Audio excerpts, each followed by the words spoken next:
తెలంగాణ రాష్ట్ర వ్యాప్తంగా భారత ఐక్య విద్యార్థి ఫెడరేషన్ యుఎస్ఎఫ్ఐ రాష్ట్ర కమిటీ ఇచ్చిన పిలుపు మేరకు తెలంగాణ రాష్ట్ర వ్యాప్తంగా ఈరోజు కలెక్టరేట్ ముందు నిరసన చేస్తాం జరుగుతూ ఉంది. ఈరోజు తెలంగాణ రాష్ట్ర వ్యాప్తంగా పెండింగ్లో ఉన్న స్కాలర్షిప్ రియంబర్స్మెంట్ విడుదల చేయాలని చెప్పి 8,550 కోట్ల రూపాయలు పెండింగ్లో ఉన్నాయి. విద్యార్థులకు రావాల్సినటువంటి బకాయిలన్నీ పెండింగ్లో పెట్టుకొని ఇలా నిమ్మకు నీరెత్తినట్టు అధికారులు వివరిస్తూ ఉన్నారు. ఇప్పటికైనా తెలంగాణ రాష్ట్ర వ్యాప్తంగా పెండింగ్లో ఉన్న స్కాలర్షిప్లు రియంబర్స్మెంట్ విడుదల చేయాలని చెప్పి ప్రధాన డిమాండ్గా తెలంగాణ రాష్ట్ర వ్యాప్తంగా విడుదల చేయాలని యుఎస్ఎఫ్ఐ రాష్ట్ర కమిటీ పిలుపు మేరకు ఇలా సంగారెడ్డి జిల్లా వ్యాప్తంగా ధర్నా నిర్వహించడం జరుగుతోంది.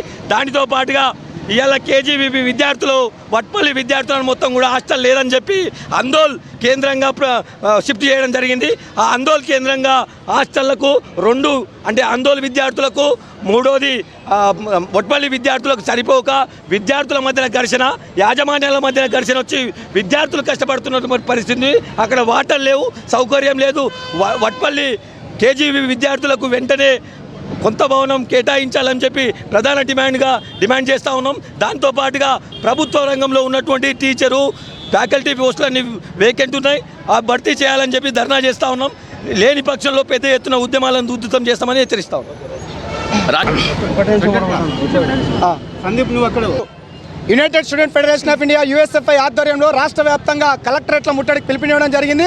ప్రధానంగా విద్యారంగ సమస్యలు పరిష్కారం చేయాలని చెప్తా ఉన్నాం. కానీ రాష్ట్ర ప్రభుత్వం విద్యారంగాన్ని పూర్తిగా విమర్శిస్తున్నటువంటి పరిస్థితి ఉంది. ఒకవైపు కార్పొరేట్ నారాయణ, చైతన్య ఈరోజు పెద్ద పెద్ద విద్యా సంస్థలలో వేల లక్షల ఫీజులు వసూలు చేస్తూ ఉన్నా ప్రభుత్వం మాత్రం దీని మీద ఒక చట్టపరమైనటువంటి నిర్ణయాలు చేయట్లేదు. అందుకే ఫీజుల నియంత్రణ చట్టం చేయాలంటున్నాం. అట్లాగే వేల కోట్ల రూపాయలు స్కాలర్షిప్ ఫీజు రింబర్స్మెంట్ ఉన్నాయి. ఈరోజు ఉన్నత చదువులకు వెళ్లాల్సినటువంటి విద్యార్థుల సర్టిఫికెట్లు ఆపి విద్యార్థులకు సర్టిఫికెట్లు ఇవ్వకుండా ఈరోజు మేనేజ్మెంట్ కూడా పెద్ద ఎత్తున ఇబ్బందులకు గురి చేస్తున్నటువంటి పరిస్థితి ఉంది. మరోవైపు ప్రభుత్వ విద్యారంగంలో అనేక సమస్యలు ఉన్నాయి. మంచినీళ్ళు లేవు, మరుగుదొడ్లు లేవు, అద్దె భవనాల్లో గురుకుల హాస్టల్స్, సంక్షేమ హాస్టల్స్ కూడా కస్తూర్బా హాస్టల్స్ ఈరోజు రాష్ట్ర వ్యాప్తంగా వేలాది హాస్టల్స్ ఈరోజు అద్దె భవనంలో కొనసాగుతూ ఉన్నాయి. ఎక్కడ కూడా ఫెసిలిటీస్ లేవు.